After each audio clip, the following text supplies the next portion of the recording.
All right, so just real quickly, I'm gonna go over the outer carrier that I currently have at work. So I'm just gonna start with the vest. The vest itself is a Safe Life Defense Level 3A vest. I don't feel any type of way about Safe Life at all, other than their ads are pretty goofy sometimes. But I don't really have any gripes about the vest itself. The vest carrier is a point blank carrier. I really do enjoy it. It feels very comfortable. There's just a zipper here in the front and just sort of overlaps in the middle right there. Very comfortable. Feels like it's giving me a hug, and I really do like it. It's pretty comfortable. I'll just work my way over from left to right. So I run it pretty clean over here on the right side because I am right-handed, so my weapon is over on the right side. I've tried to run stuff in the past on the right side. I just find that I have a better, cleaner draw without anything over on the right side over here, so I keep it pretty clean. Up here on my right shoulder, I keep a little Streamlight flashlight. This is a great task light. Make a traffic stop at night, look at someone's license real quick, hands-free, very safe, and it's a very nice light. 2 brightness settings, I really do recommend that. In the pocket here, just carry a notepad. I usually have a pen here, but I think I left it at the hospital the other night. We do have a little Velcro pocket right here that I can keep stuff in. I think it's a great pocket for my phone, so I keep my phone in there whenever I'm on duty. These are my cuffs right here. So the case is from 0-9, and on the back here, I've got some Molly locks. I much prefer these over the Malice clips. I find these are just easier to install. I really do like this case from 0-9. I think the basket weave pattern on it is very, very nice. The cuffs that I run Peerless, and these are their ultralight aluminum handcuffs. They almost feel like a toy. They're so light. They're awesome. I used to run Smith & Wesson M100s. Those were great as well. The weight difference between the two is very, very noticeable. And when you're carrying stuff like this, ounces count. So I decided to get these. And just a tip, if you are going to order some of these, I recommend ordering them through Handcuff Warehouse, and they will do a free engraving on the handcuff, which I also recommend put your badge number or first initial and last name on it. So if you leave them at the jail, or you're on a call where there's a bunch of people out and you throw cuffs on a guy and then he goes off to jail somewhere, people know whose handcuffs those are. So recommend those, really like those.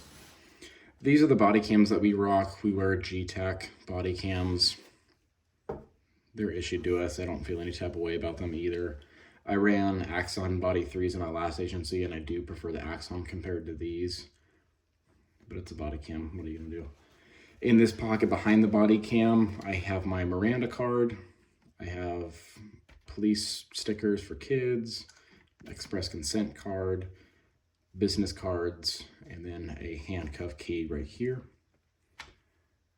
This is the flashlight that I run right here. I run a Modlite handheld PLH V2 with a Theorem clip on it. I find this is very comfortable just to hold like this, or if I need to grab something with my hand, I can just flip it out like that. I really do like this light, and it runs on the 18650 rechargeable batteries, which I also like. The carrier that I'm running it in is from 951 Tactical. I wanted to get one from 0-9 just because that's what I'm familiar with. 0-9 did not have a basket weave pattern in stock for the Modlite head that I'm currently running. Not only was it not in stock, it wasn't even an option. So I got one from 951 Tactical, and it does the trick. It's very similar to 0-9. I would recommend it. This is just one of those tactical pens I got off of Amazon for 20 bucks or whatever. Main reason I got it was for the glass breaker. I just like having something on my person at all times that I can break glass with. And I do like this because it's one-handed. I did used to have one of those Zac tools, ones that were spring-loaded, where you hold the tip of it with your left hand and you can pull it back and let it go and it springs forward. Never personally used it, but I've seen them work multiple times. They seem to be very effective. I just like the one-handedness right there, and it's on my non-dominant side too, so if I need to use it in a little scuffle, I can do that if needed. Working around were issued Motorola APX 8000. Again, it's a radio. It does this job. Something that I would highly recommend. This is from a company called Cattail Antennas, and this is an antenna relocation kit, so you don't have this giant antenna sticking up out of the way. You just plug this cable in here, route it up into your outer carrier, and now my antenna is, floating around the back somewhere here. I don't feel it at all, and it keeps it nice and clean, and sort of makes this just look like a more of a presentable package. I really do like that and would recommend that. And just the pack set run into the front of the vest here.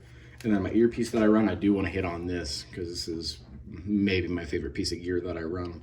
This is the company is N-Ear, so, and they pronounce it Near. So this is an earpiece from Near. And I mean, the actual earpiece itself, there's my thumbnail compared to it. It's tiny, but it's very powerful. I only have to turn my volume knob up about a quarter of a turn to hear people at an appropriate volume. The situational awareness that I maintain with this in my ear is great. I can hear my fingertips rubbing together when I have this in my ear. And I forget it's there. It's so comfortable. Zero ear fatigue. It is pricey. Stay with me. It's $130 each. I know it gets up to $145, I believe, for the paracord lined ones. But this is I think the third one that I've purchased, because I had two other ones that were the paracord wrapped ones, and both of those crapped out. So I just went back to the standard, just Kevlar one. Love this earpiece. I can't recommend it enough. And run around to the back of the carrier, just your standard police patch. I did buy this myself. The one that came on the carrier was just a classic fabric one with the reflective lettering on the back. That one was starting to wear down and look pretty crappy. So I got this patch off of Amazon. This is a PVC patch, so it's got kind of that rubbery texture to it. It seems to be a lot more durable than the thinner, flatter one that came issued on the carrier. And I actually rock one of these on my plate carrier as well. So I would highly recommend this. I believe the store on Amazon is called Allison, I want to say. Don't quote me on that though, I'm not positive. So if you have any questions about gear, if you want me to link anything, send you to any website, just let me know.